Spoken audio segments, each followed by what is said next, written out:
खबरों के निष्पक्ष विश्लेषण के लिए सब्सक्राइब करें Jantantra TV and press the bell icon. Never miss any update. अभी हमारे साथ बात करने के लिए मौजूद है भाजपा प्रवक्ता मनोज कुमार जी। सर, कल प्रधानमंत्री जी ने गरीब कल्याण योजना की शुरुआत की। बिहार के कितने लोगों को इससे लाभ मिलेगा और कैसा लाभ मिलेगा? देखिए, बिहार में 8 करोड़ से ऊपर खाद्य सुरक्षा योजना में लाभुक जुड़े हुए हैं। लगभग 1 करोड़ 60 लाख से ऊपर कार्ड धारक हैं। तो बिहार की आबादी का जब 2011 की जनगणना की बात करें तो 10 करोड़ के आसपास में, उससे ऊपर की आबादी, और उसी आधार पर लगभग 8.5 करोड़ से ऊपर खाद्य सुरक्षा योजना के अंतर्गत आते हैं। तो आप अनुमान लगा सकते हैं कि बिहार के लोगों को कितना फ़ायदा होने जा रहा है इससे। और जो गरीब कल्याण योजना है प्रधानमंत्री जी की, किसान कल्याण योजना है, या जो आत्मनिर्भर भारत का जो पैकेज आएगा, तो इसमें जो बहुत बड़ा सेक्टर है वो पशुपालन में एक सेक्टर आया है, जिसमें आपको डेयरी, कैटल, मछुआरों के लिए एक बहुत बड़ा पैकेज इसमें आया है। बिहार की भौगोलिक स्थिति ऐसी है कि ये पशुपालकों के लिए और मछुआरों के लिए ये बेहतरीन भौगोलिक परिस्थितियाँ यहाँ हैं। उसके बाद आप नाबार्ड में जो एक्स्ट्रा प्रोविज़न किए गए हैं किसानों के लिए, उसका लाभ बिहार को सर्वाधिक मिलेगा। केसीसी में जो पहले की अपेक्षा अन्य जो आवंटन किया गया है, उसका किसानों को सर्वाधिक लाभ मिलेगा। फिर प्रवासी मजदूरों के लिए उनके प्रवास के स्थान पर जो किराए की मकान की योजना चलाई गई है, 1 कार्ड 1 नेशन की जो योजना चलाई गई है, तो इन सबका मिलाकर आप देखिएगा कि बिहार के लिए एक बहुत बड़ा एक सुअवसर है। और मैं समझता हूं कि इन कल्याण योजनाओं के माध्यम से बिहार का आगामी कुछ सालों में काफ़ी तेज़ी से विकास होगा। लाभान्वित कितने करोड़ लोग होंगे बिहार के?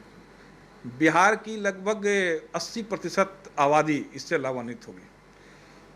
6 करोड़ से ऊपर? नहीं, बिहार की आबादी 2021 में मैं अनुमान करता हूं कि लगभग 12 करोड़ 13 करोड़ के आसपास में होनी चाहिए। तो आप उसका 80% आप रख लीजिए, लगभग 9 करोड़ से ऊपर की आबादी इससे लाभान्वित होगी। सर, इस घोषणा के बाद विपक्ष लगातार हमलावर है। उनका कहना है कि प्रधानमंत्री ने बिहार चुनाव को लेके इस तरह की योजनाओं की घोषणा की।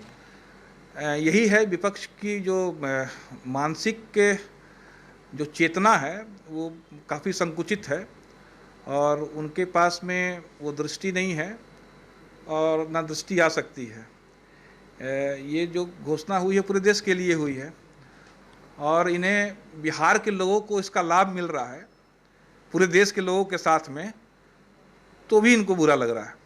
उनका कहना है छठ पूजा का जिक्र हुआ है तो टारगेटेड बिहार है। नहीं, तो छठ पूजा का जिक्र हुआ है। इसके पहले जो व्यंजन का एक स्टॉल लगा था लॉकडाउन के पहले, वहाँ पर नरेंद्र मोदी जी ने लिट्टी खाया था, तो उस समय भी इनको यही लगता है। आज के 2 साल पहले जब वो बिहार आए थे तो उस समय भी तो किसी भी बातों में इन्हें कोई ऐसा षड्यंत्र ढूंढने का, क्योंकि ये तो षड्यंत्रकारी लोग रहे हैं, क्योंकि हर चीज़ में इन्होंने बिना योजनाबद्ध तरीके से षड्यंत्र का ही काम किया है।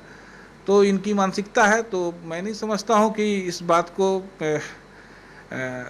हमारे लिए तो ये गर्व की बात है। ये हमारे लिए तो गर्व की बात है कि प्रधानमंत्री अगर लिट्टी चोखा खाते हैं, प्रधानमंत्री अगर छठ जैसे महान पर्व, क्योंकि प्रकृति का सबसे बड़ा पर्व है, और हम अभी इस दुनिया में जी रहे हैं जहाँ प्रकृति का सहारा हमें सबसे अधिक लेना है, तो एक जब विजन के साथ में अगर छठ का जिक्र करते हैं तो इन्हें तो स्वागत करना चाहिए।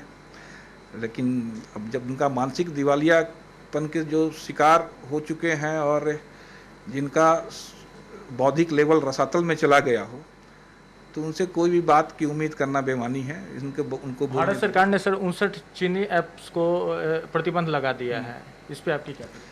ये हमारी कूटनीतिक एक संकेत है विश्व को, और विशेषकर पड़ोसी देशों को, राजनीतिक रूप से, कूटनीतिक रूप से, और अगर आवश्यकता पड़ी तो सैन्य ताकत से हम हर तरीके से चाइना का या जो भी देश ऐसे जो इस संकट काल में हमारे विश्वास को तोड़ते हैं, हमारी संप्रभुता की रक्षा करने के अधिकार को चुनौती देते हैं, तो उनके साथ हर स्तर पर लड़ा जाएगा। ये कूटनीतिक स्तर है। अंतिम